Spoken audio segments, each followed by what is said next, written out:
Saturday, the 23rd of May, 2026 at 10:21 a.m. here in Amsterdam, North Holland, the Kingdom of the Netherlands. Welcome once again to our Cosmic Journey. It is your Dev and Design podcast where two boys always make themselves laugh right before they get on camera, and then you get to appreciate what they're laughing about, even though you don't know what that is. Yeah. I am your designer. I am Jake. He is your engineer, Trey. Hello, Trey. Hello, Jake. And hello to the good viewers. My mother made clear that she does watch this. And so And shamed my mother for not watching it. big shout out to my mother for winning mom of the pair award. Really appreciate that. So hi, Mom. Hopefully you logged in. Hopefully you comment on this video. All of you all log into YouTube. Go comment below. Talk about your mothers. I don't know. It's a thing that we can do.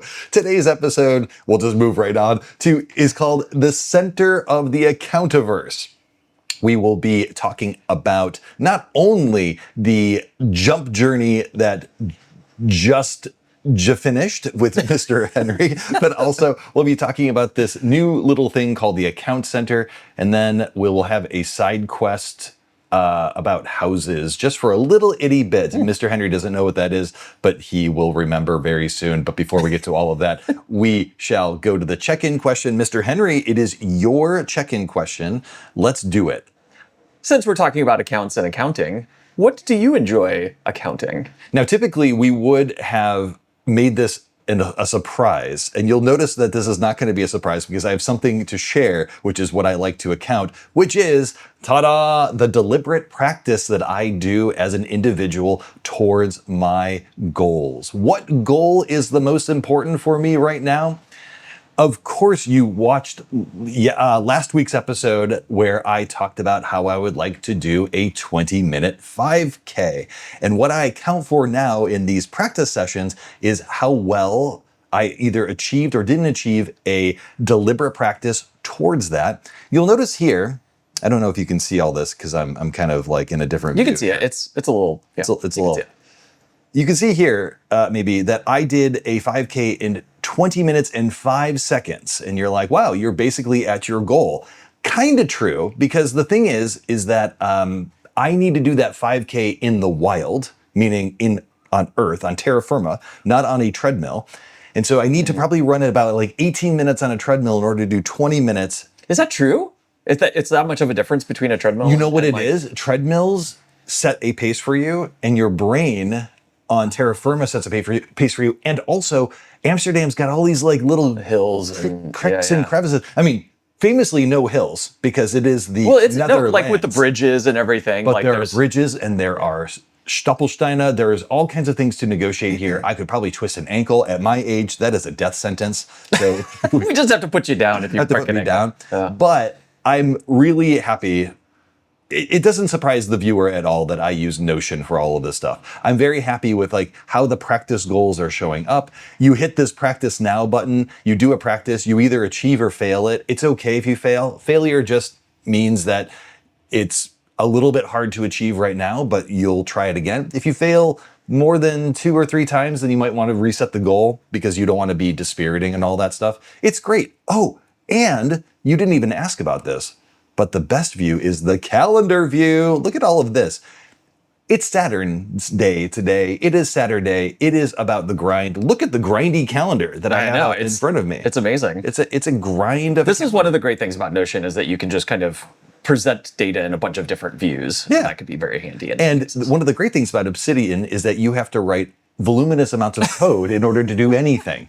Yes, but I can do anything. But you can do anything. Yeah. Well, Mr. Henry, what do you like to account for? The thing I like to account for right now is my geomancy practice. Doing my morning geomancy ritual, and then I cast a two-mother chart, which results in 3 figures. You know, we've talked about two mothers now twice in this episode. The two mothers chart. It's the two-mother episode. It's the two-mother episode. Two-mother episode. Two-mother episode. Yeah. Anyways, two mothers. Sorry, keep going. It's a daily practice for anybody who's familiar with something along the lines of like a card of the day for tarot or something like that. There's a question, and the question that I like to pose is, how can I get better at geomancy today? Because this kind of gets the flywheel going. Love that. And then you cast this very small chart, also called the pub chart. and then you meditate on it, and then see how those themes show up in the day. And it's always very interesting. It's super illuminating. It also teaches you a lot about the geomantic math and how the figures relate to each other through geomantic math. It's quite cool. And from what I'm to understand about geomancy, I do it in a notebook. By the way, I do it in a notebook, and I'm not going to show my notebook because it also has notes in there about my interpretations of my charts. This is very personal. Yeah, it's very private. And Yeah, it's not for you to look at. Yeah, or even you. Like, are you looking at my diary? Maybe. I don't know. Did I? The side eye is worthwhile. Good check-in, everyone. Good check-in. Mr. Henry, do you want to talk about the jump features first, or do you want me to talk about the Account Center first? Let's do jump first because it's super quick. Okay. There's really only one primary addition. So we're looking at my screen. I'm going to cast a new work in progress Now we're looking chart. at your screen. Here we are. Oh, okay. I'm just casting a new work in progress chart. So this is right now here in Amsterdam. And we are looking at Placidus houses here. And You're not going to make a big stink about the fact that we're looking at Placidus houses because you were making a stink before the camera was going. Yeah. I love Placidus houses. So we showed navigating by sign. So this goes to the next sign cusp, previous sign cusp. We showed house as well. I'm going to talk a little bit about that. And then we showed station, and going to stations, we now have angle. And so when in quadrant houses, when using a quadrant house system like Placidus, when you go to the next or previous house cusp, there's a continuous shift of those house cusps. So they are following, the ascendant marks the first, and they all move. Yep. And that is critical for being able to find something, because you need to have those crossing moments where it's like, okay, based on primary direction, as we talked about last time, this is when that house is going to be conjunct, that house cusp is going to be conjunct with the planet. Right. However, when you are in whole sign houses, it's a different story. It's a whole different story. Because what does it mean to go to the house cusp? If I'm just looking at this and I'm like, oh, when is the next time that Mars will be on the cusp of the 10th? Well, we need to know two things for that to be the case. One would be Mars needs to be at the sign transition, which is actually going to be quite a bit of time in the future. Yes. And yes, we also need to have the ascendant in the same house from when you were searching, because the number of the houses is based upon the right. So this it just is way harder than I had imagined this was going to be. Yeah. So it just doesn't make any sense. And when I was, sort of fixing this issue by saying like, okay, when you're not using a quadrant house system, it doesn't make sense to do the house cusp. But I was like, but it still does make sense to do the angles. And so I put the angles in there because the angles will still move, according to the ascendant and descendant and MC and IC, they will move according to as the planet rotates. The cool thing, though, is that when, let's say I was doing an election, for example, and I cared about Mercury in this particular case, or more likely even just the moon. Yeah, it's probably easier with the moon. Yeah. And so I can say, okay, put the moon on the ascendant. And then whammo, there's the moon on the ascendant. Blammo. Put the moon on the MC. Like, when is the next moment closest to this moment that I'm looking at when the moon is going to be on the midheaven? When is it going to be on the descendant? Probably wouldn't use that as an election, but like ACMC, hell yes. The ability to just do this, and you can do it with any any of these points. And the thing here is that if you go to that angle, and then you might be like, well, it's not a good election, I'll just go to the next angle. Actually, you can just kind of tune it from there. So then you can start using your keyboard to hit like the 4 key, the 5 key, the 6 key to like, okay, now we're just going to tune it just a little bit if need be to see if we can find the absolute perfect election for you. Yeah, the one thing that Jake and I did talk about was that you can't see the planetary day and hour here. Yeah. So you have to come over here to see planetary day and hour. So we're going to fix that so that planetary day and hour eventually will show up. If you can open up a panel again, it will show up in that panel over there. Exactly. It will show up in some former fashion over there, and it's going to be great.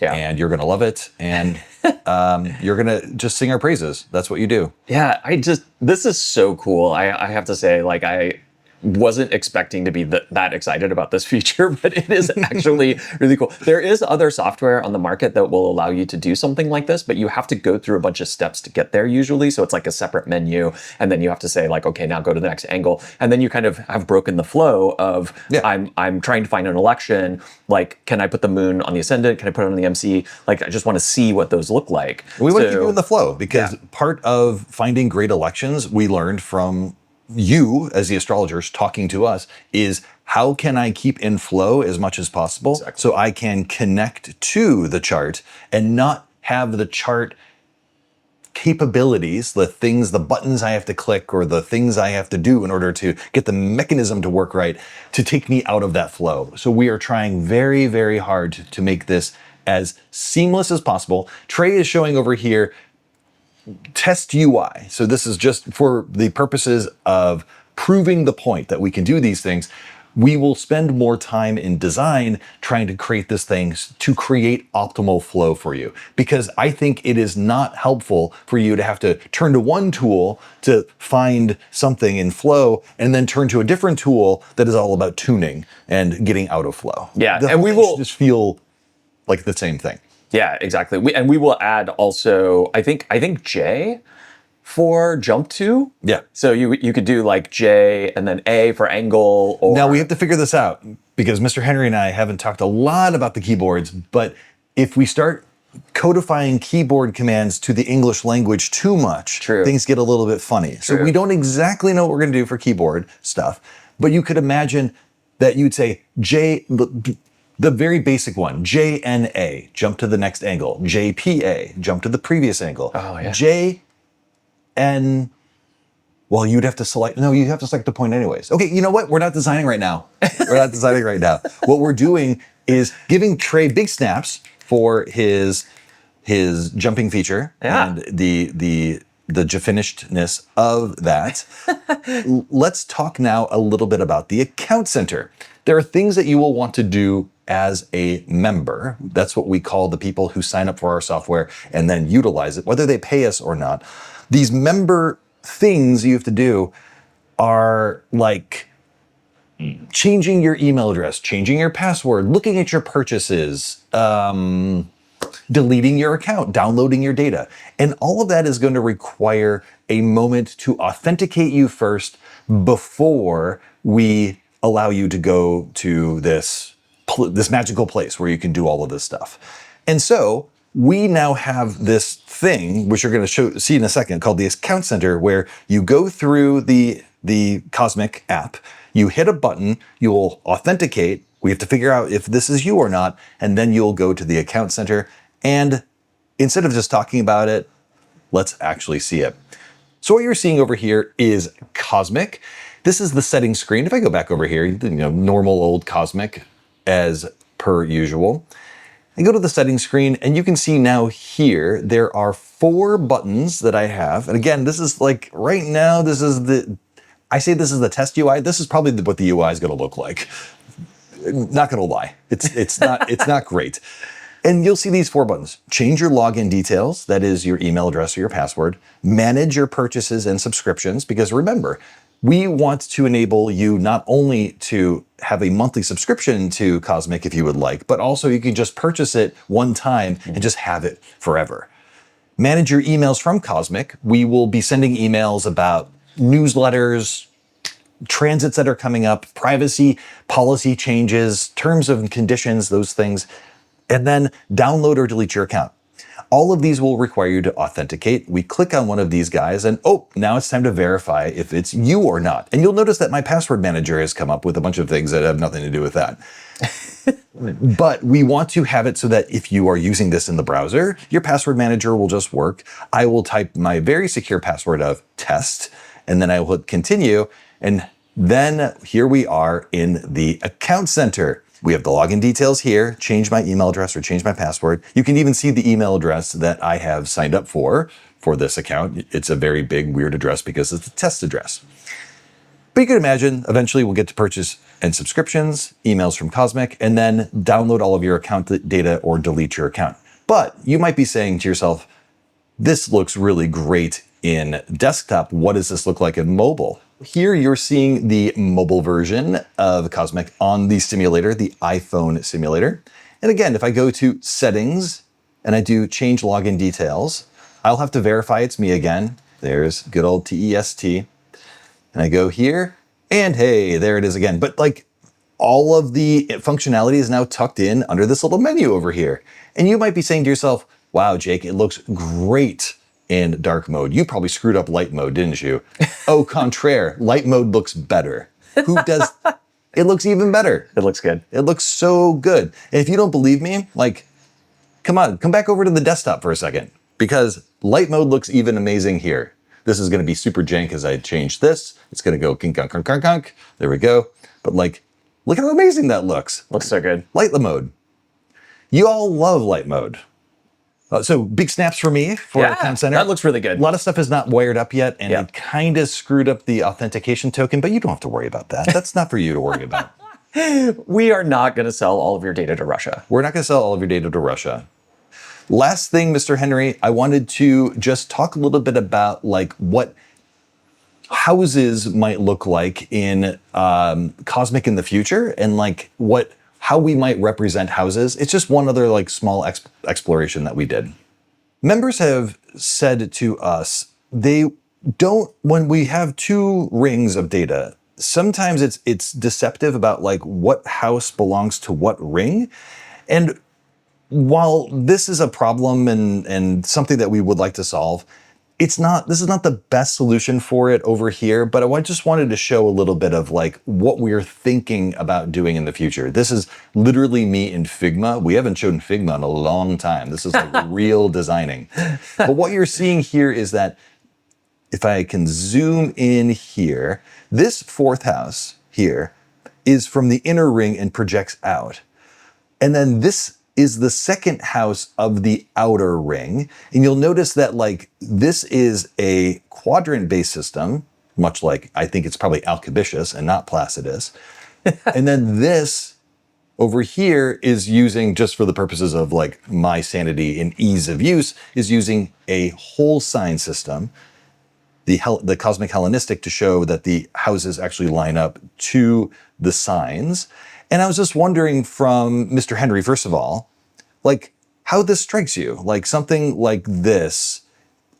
What I like about it is that it's clear. What I don't like about it is that it's a little bit busy, but I don't think that you can get around the busyness of all of this stuff. Yeah, if you want to show the houses for the second ring, I think it's going to be a little bit of busyness on a wheel somehow. Because we can show it in a list really easily. Yeah, or just on an individual placements, which is what we do now. If you click on any of the placements in the outer ring, you will see the house that it belongs to. But to show it all up in some form or fashion on the wheel, that's the thing. Yeah, sorry, you were going to say something. Yeah, I think it is. I think this is great. Honestly, I think it is, and I know that this is just a mock-up, so it's not like a. You know how you can tell it's a mock-up? Like look at how jank these lines. Yeah, I know. I was just looking at that. It's super jank. But also, but there is something that's coming across here, which is that it looks like the outer line is darker than the inner line, which makes it seem more like it's part of the middle than it's part of the outside. Yeah, you'd have to fix that. Yeah. So I think there's probably a way to make that look a little bit more like this is definitely for that.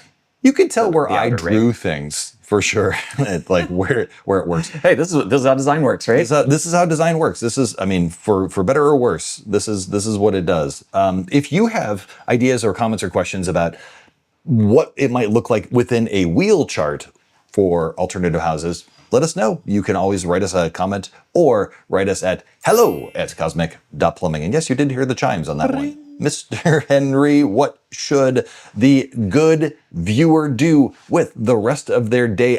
Super scorcher here in Amsterdam, as you can tell from my casual dress. Yeah, I'm overdressed in a t-shirt. It's already 23 degrees in there. It's 23 degrees. It's 10:44 a.m.